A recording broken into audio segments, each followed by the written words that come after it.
वालेकुम, मैं हूँ अब्दुल। अस्सलाम वालेकुम, मैं हूँ ज़यान। हम आज आपको मिलाएंगे अपनी मुर्गी।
ये देखिए, ये कितनी खूबसूरत मुर्गी है। ये अंडे भी देती है।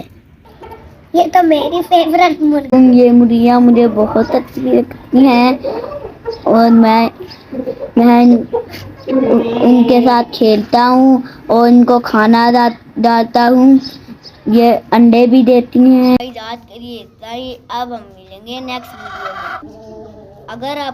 अगर आपको ये वीडियो पसंद आई हो तो कमेंट सेक्शन में ज़रूर बताएं।